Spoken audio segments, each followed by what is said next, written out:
Welcome in. It is Big Ten today on a Wednesday. We are fueled by Gatorade. I'm Dave Revson. Truly great to have you with us and truly fired up about what we have going on this weekend on the Big Ten Network. Ashley Adamson is here as promised, as she is every Wednesday. And Ashley, as you know, I get fired up about Big Ten football no matter what. But man, this weekend is going to be special in the league, and it's really going to be special here on the Big Ten Network. Yeah, I feel like every week there's something that we come into this Wednesday and we're like, no, this is the week that we actually are the most excited about. But it's true. It's been a terrific opening to the season, and I can't believe we're in week 9. But I think, yeah, we got some extra special goodness coming up on the Big Ten Network this weekend for sure, Dave. We do indeed. We'll dive into all of that. But I think we're really at the time of year now where you start to focus on who will make the college football playoff. That is our big story. And of course, it's expanded this year. This is the first year of the 12-team playoff. There are a lot of projections out there. This one is from The Athletic. It includes 4 Big Ten teams. That's more than any other conference. Oregon, the top seed, Ohio State, Penn State, and Indiana, all in the field of 12. Ohio State and Penn State would host opening round games, while the Hoosiers would head on the road to Texas. And actually, this was the idea behind the 12-team playoff, right? To have more fan bases engaged at this time of year. I don't think many people anticipated Indiana being in that bracket at the beginning of the year, and it really speaks to the job that Curt Cignetti has done, which is nothing short of awe-inspiring. I just got to say, Dave, frame that. That was a beautiful graphic. Nice. If you had told me, it was gorgeous. If you had told me heading into week 9 that we'd be looking at a CFP projection in which Indiana would have a much better chance of making the college football playoff than Alabama, I would have probably told you that it was time to take a vacation and maybe see a doctor for all of the things that, we don't feel great about college football right now. And there are some, but this is awesome. The expanded playoff and the parity that we are seeing as a result of the portal and NIL is going to make this, I think, the most entertaining stretch of a regular season that we have seen, because there are so many teams who are still alive and in the mix. And Curt Cignetti, to your point, he's got the Hoosiers on a rocket ship to the moon. And I feel like that historical perspective that you gave on this show last week, Dave, I loved it, because where the Indiana program has been underscores how amazing this turnaround is. So before we even dive into the matchup with Washington, which we'll get to, as a guy who has written a book about the history of college football, which, by the way, I just ordered this morning, how would you put into context? No, I want to support my friend over here, as long as you'll sign it. But how would you kind of put into context what Cignetti is doing in his first year at Indiana?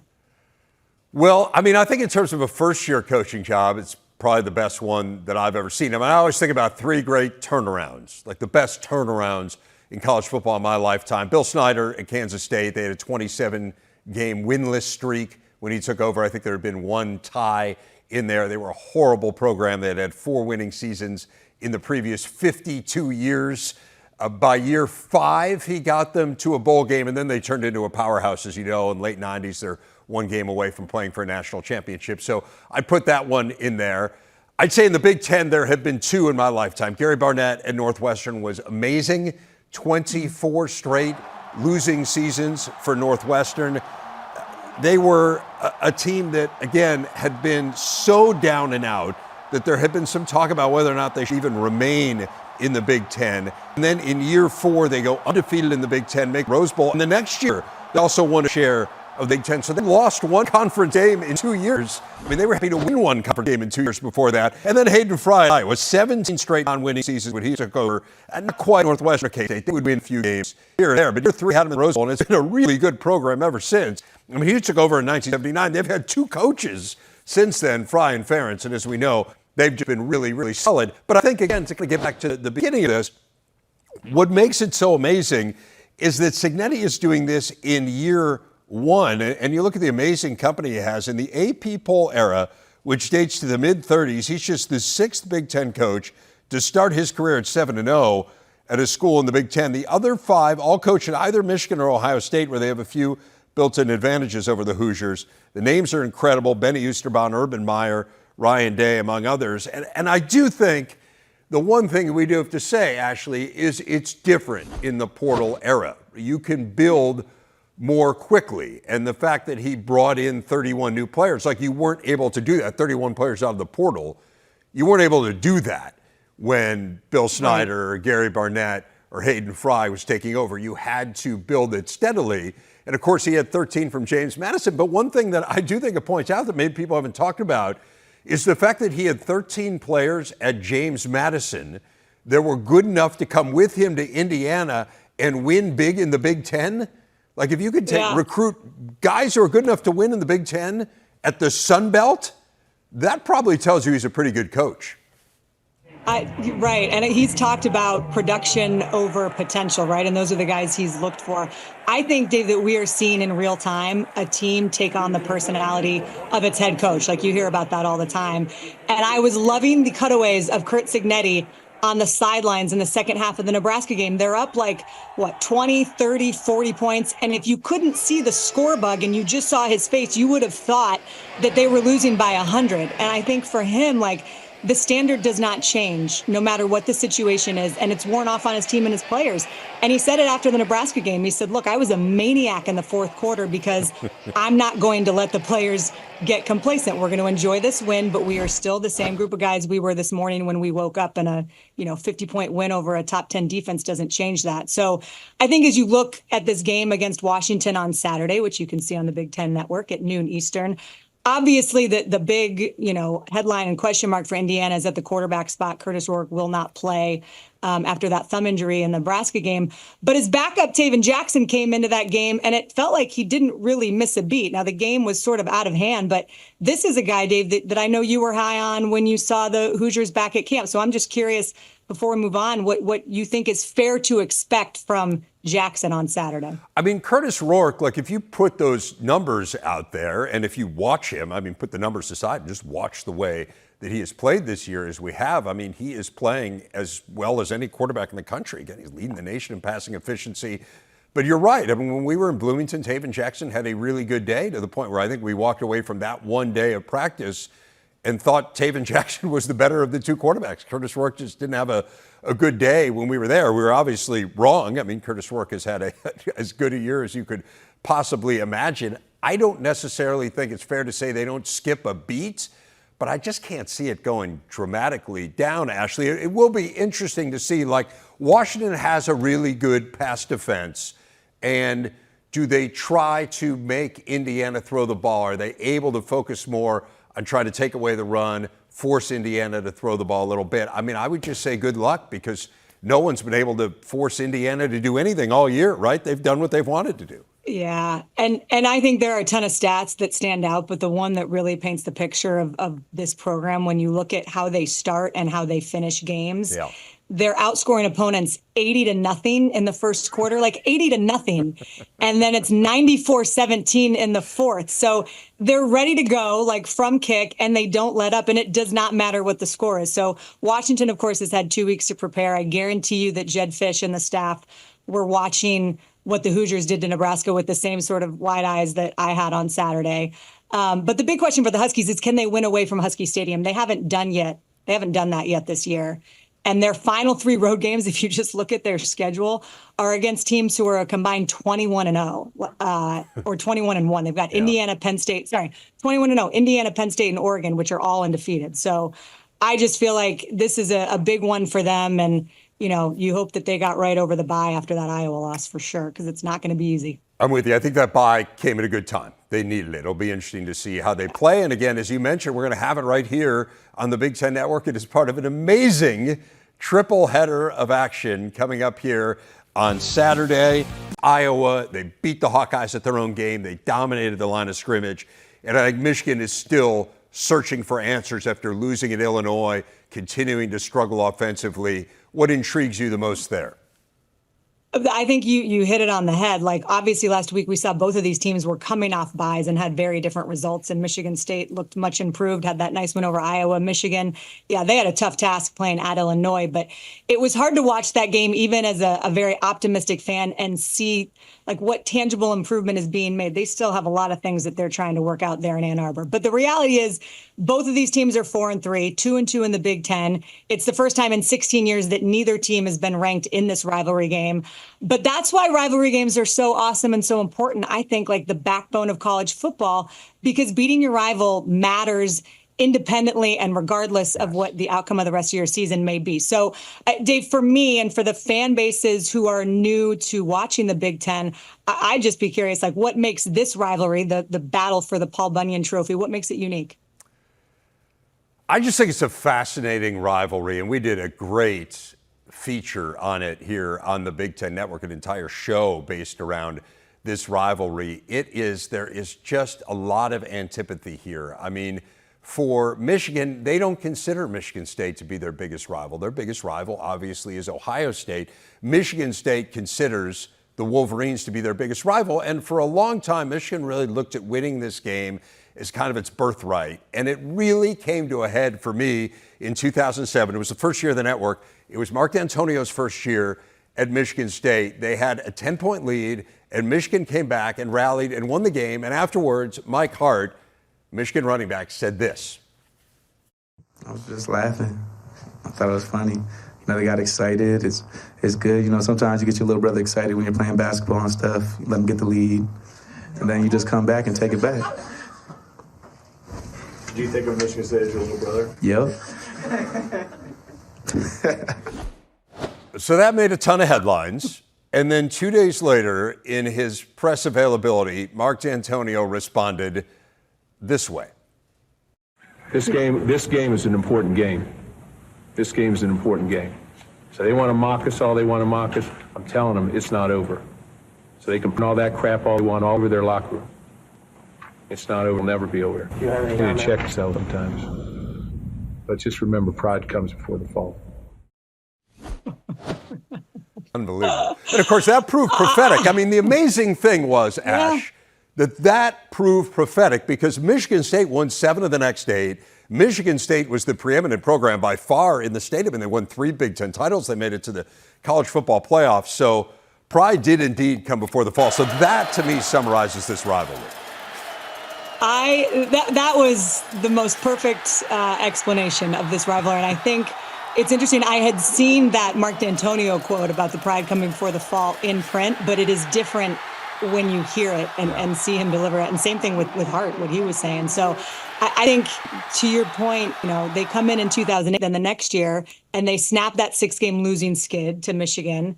And, that just marked the turning point. So if Jonathan Smith could lead his team into Ann Arbor for the first time and pull out a win, obviously it would be huge for the season as they'd be 1 win away from bowl eligibility. But for recruiting and the fan enthusiasm around what is possible for this new regime in East Lansing, like this is a huge game for both these teams and for Michigan as well. It really is. No, it is a huge game for both of them for all of those reasons that you outlined, right? You don't want to start this with the Michigan coaching staff in your first year. You don't want to lose to Michigan State with all the other things that are going wrong. And with Jonathan Smith, no doubt, it can absolutely jumpstart your program.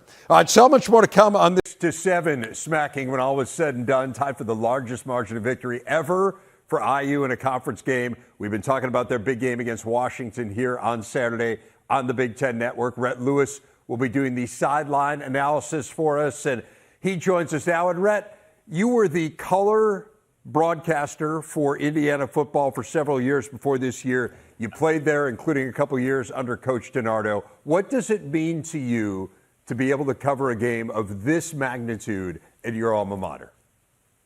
It's incredible, Dave. It really is. I mean, one of the common questions that I've been getting for the last couple of weeks is, what's it like? What's it like on campus and inside the stadium? When you're out there and the thing's rocking and fans are supporting the team, and guys, I have no idea. it wasn't like that. You can ask Coach Gennardo. He'd tell you the same thing. It just wasn't. We have no idea. You got to go back to when my dad was a student trainer at the Rose Bowl team back in 1967 to find out what it really meant. To have that kind of support and have the community and the fan base rally around the team this way. It's really been beautiful to see. And truly, like, Dave, if you think about it, like, people talk about IU as a basketball school. And look, I think a lot of that is just because of the success, right, that the basketball team had. And so this fan base rallies around, a program that finds consistent success. And now the football program's doing it. And it's truly like, if you build it, they will come. And Sig has truly built it, and now the fans are showing up. It's amazing the job that he has done. Ashley and I were talking about it a little bit earlier in the show, but this is the best start since 1967. And you mentioned this really interesting connection, which is that your dad was a student trainer on that team. He went on to be a trainer in the NFL for 4 decades, a Hall of Fame trainer. But in what ways did Indiana in your youth connect you and your dad?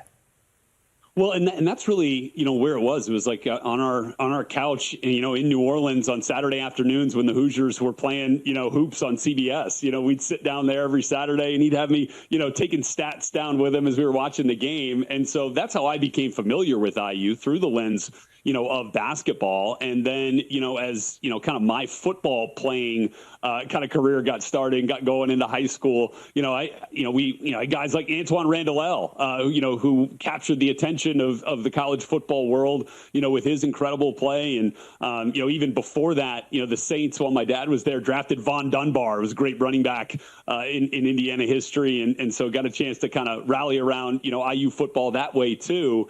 But yeah, the success, now is just so unprecedented that it's just been really fun to, kind of talk to my dad about that. He texts me during the games in which I'm on the broadcast and I can't watch IU, and he's providing me with the text message updates, Dave.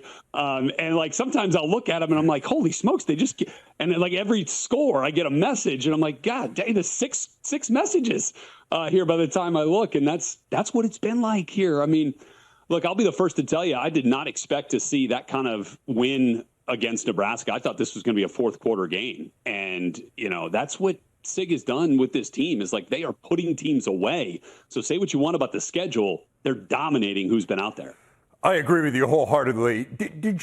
Are you surprised that they are this good this fast? Like, I know that there were a lot of people who felt like Curt Cignetti was absolutely the perfect hire, given the success that he had at several stops, most recently at James Madison. But for them to be this good, as you say, not just undefeated, which I don't think anyone would have expected, but to just be destroying people. Are you surprised at how good they are this fast?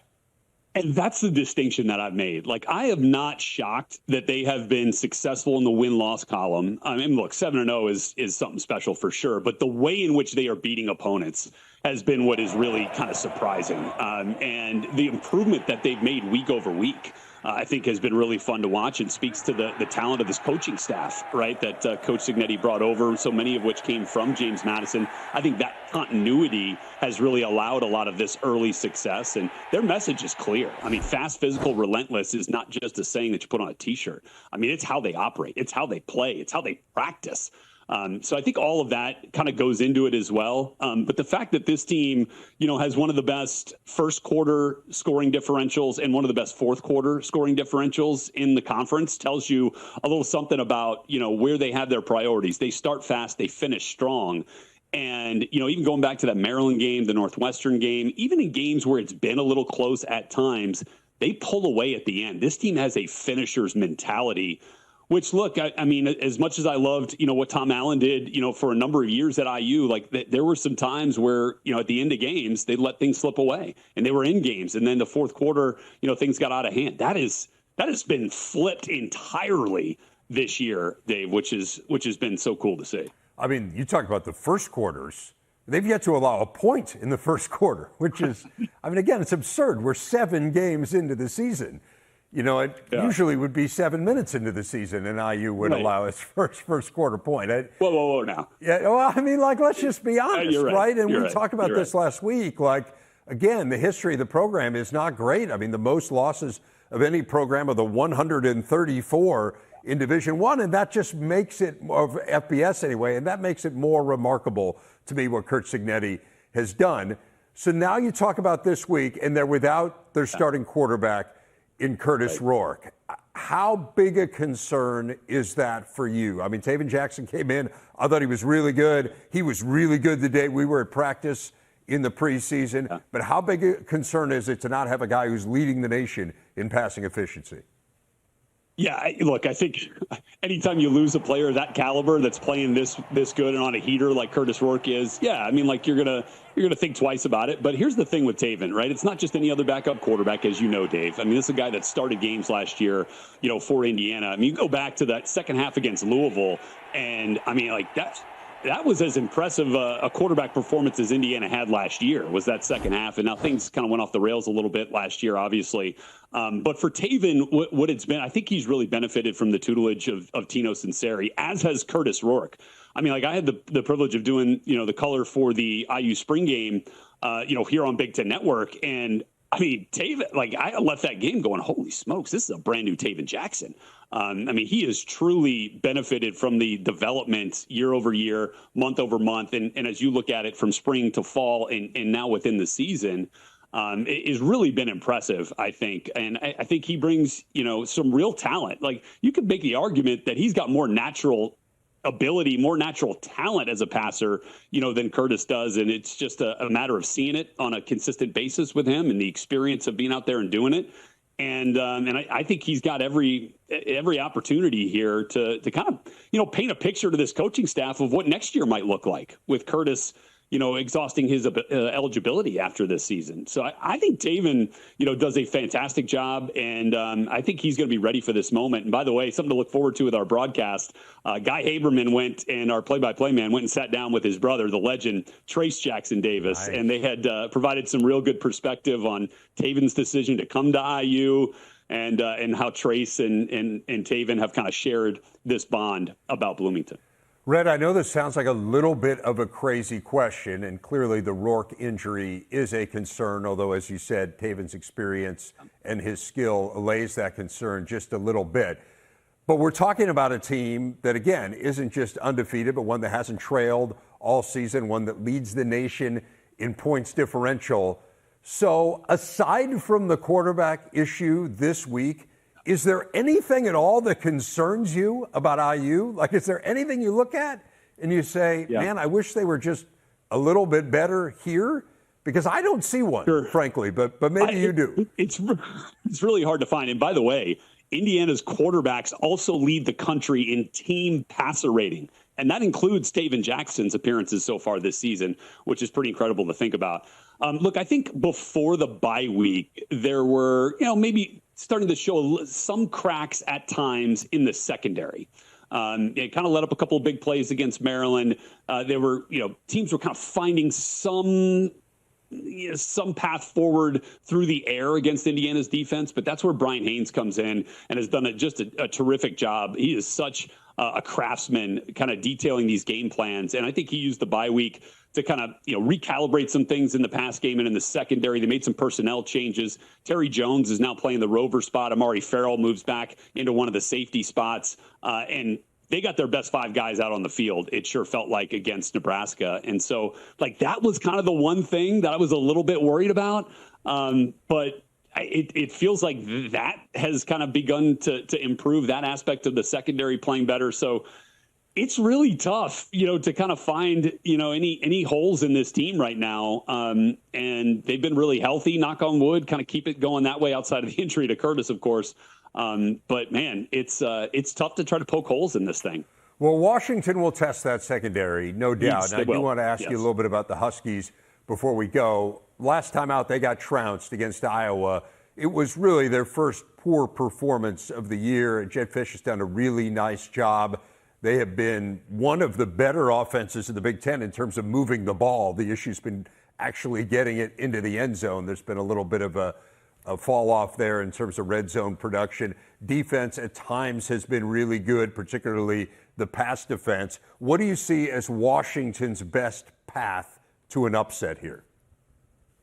Look, I think it starts on the defensive side of the ball with Steve Belichick as the defensive coordinator, getting an additional week to watch Indiana, to game plan for Indiana. And obviously we know the family lineage there. And when you look back at the history of that defense, they do try to like to take something away from you, right? To kind of make you a little bit left-handed with the way that you operate on offense. But the thing with that is I don't know what you take away if you're Washington. I mean, talking about an Indiana run game that has 28 touchdowns on the year, and then a pass game, obviously that really spreads it around. There's not just one dominant guy. So that's the one thing that I would look for. But they've got to be better stopping the run, and then that's obviously plagued them a couple of different times this season, going back to the Iowa game, of course. And then so I think if they're able to limit Indiana's run game and then put more on the shoulders of Taven Jackson, that feels like a path that Jed Fish's team will try to find some success there.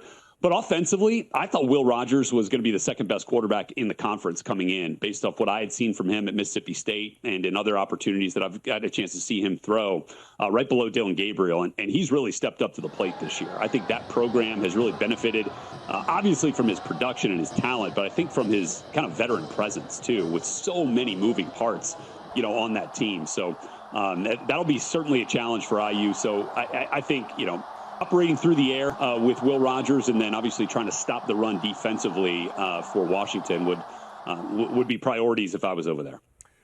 Rhett Lewis, really excited about this game. We are fired up. I know you are fired up to get there as well. Can't wait to hear your call with Guy and Yogi. Enjoy this weekend and really appreciate your time and your perspective. Thanks, man. Anytime, Dave. Thanks for having me.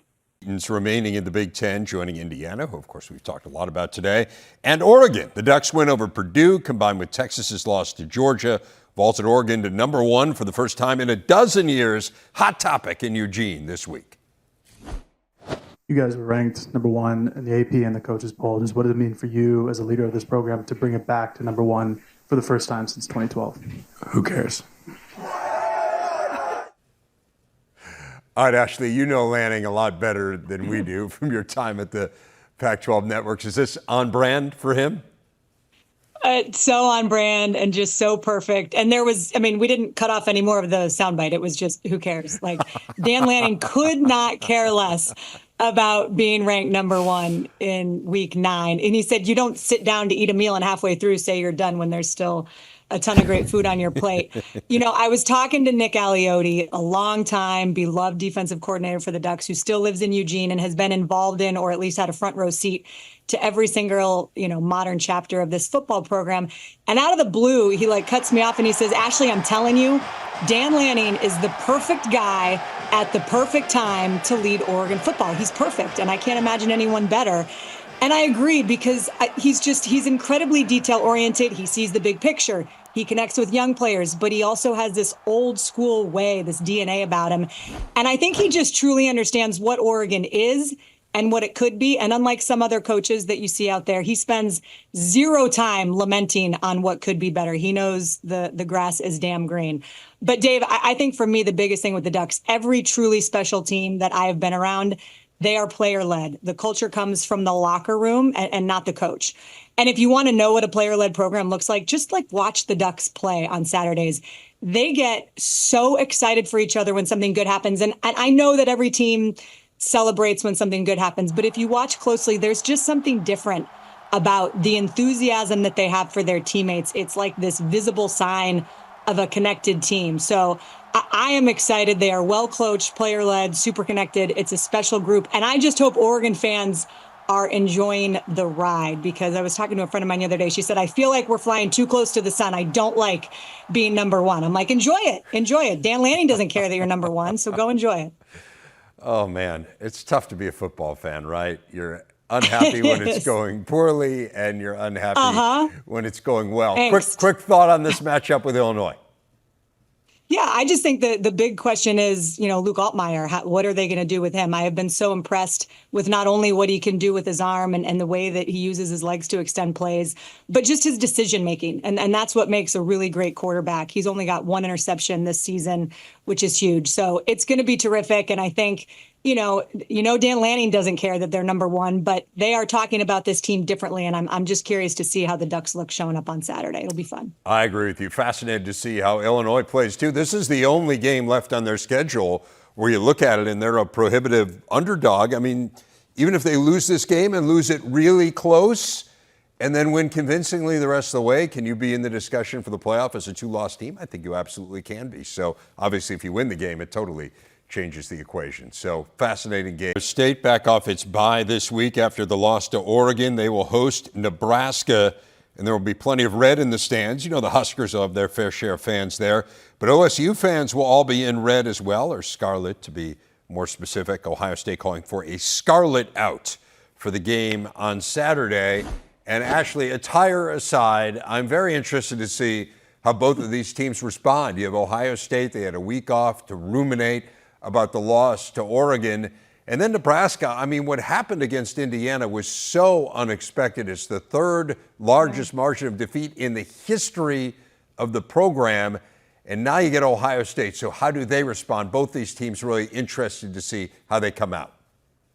Yeah, I'm honestly, I'm not worried about the Buckeyes. They lost by 1 to the number one ranked team now on the road. And you've pointed out, Dave, like the uniquely oversized pressure on the Buckeyes this year to go out and win the Natty. And maybe that loss helped release the pressure valve a little bit. So depending on how they rebound from it, it may prove to be the gut check they needed at the right time.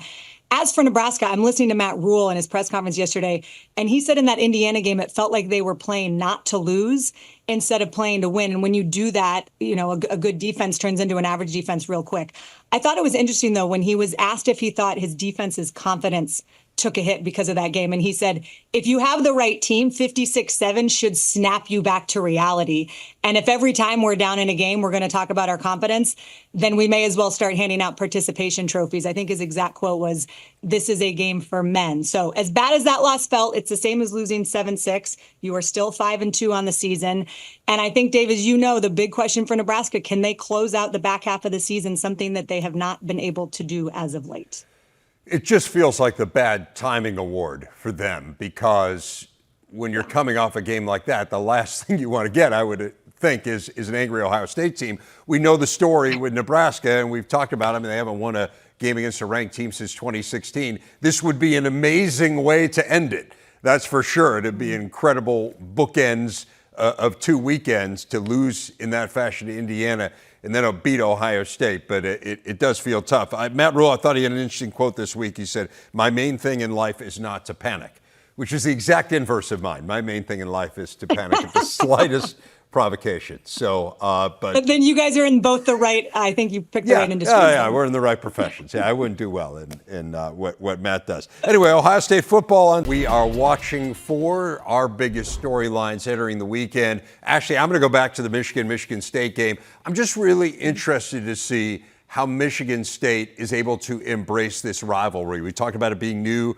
for Jonathan Smith, 61 new players on the roster, 9 new coaches. Smith said he spent part of this week educating people around the program about how important this rivalry is. And I do think this is one area where things are different in the transfer portal era.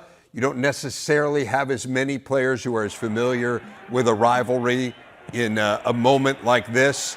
You know, I think about Kirk Cousins. They won 4 in a row against Michigan, and he came into the news conference and afterwards said, I can walk the streets of this state for the rest of my life with pride after beating these guys 4 games in a row. I think you have to inculcate some of that into the players. The fans already have it, but I'm interested to see how Michigan State, everyone else around them, absorbs that this week. I'm with you, Dave, and I think we saw it a little bit in the Apple Cup. You know, just the difference of having a new team, and this will be the first time, to your point, that Jonathan Smith will experience this rivalry. But I'll tell you what, he played at Oregon State. He was the head coach there before coming to East Lansing. He knows the Oregon State-Oregon rivalry. It is very similar, so I'm sure he'll have those guys dialed in. He understands what this is about, and if he has any trouble, he can just flip on last year's film, and I'm sure he'll have everybody's blood pumping. A game we haven't hit on, Minnesota-Maryland. Maryland, first in the Big Ten in passing offense. Shout out Billy Edwards, and then the Gophers are second in passing defense. Confidence is a powerful thing. Both of these teams coming off some big comeback wins, so I'm interested in that one, even though maybe it's not the sexiest headline for the weekend. No doubt. Amazing to see how quickly Maryland's narrative narrative changed last week. Last one for me, I'm interested in Iowa's quarterback situation. Kirk Ferentz, I counted 7 different times. He was either directly or tangentially asked about his quarterback at his news conference this week. If Cade McNamara falters, do they end up going with Brendan Sullivan, who, of course, left Northwestern after not being named the starter coming out of spring practice? They're playing Northwestern this week, so a fascinating subplot there, Ashley. So many good subplots. I'm going to go with maybe the headliner, which is, can Illinois send the CFP and Big Ten race into pure chaos with a win at Oregon? Because in a year that we've already seen 2 number ones get toppled, Alabama and Texas, could we see a third? It won't be easy, of course. I expect the Ducks to win, but make no mistake about it. If the Illini pull this game off, it's going to make that first CFP ranking that we see in 2 weeks even more entertaining than we already expect it to be, Dave. It would really be something. It would certainly put Illinois in a great position to make the CFP. Always fun. Ashley, we'll see you on Saturday. Safe travels. Thanks so much for watching Big Ten Today.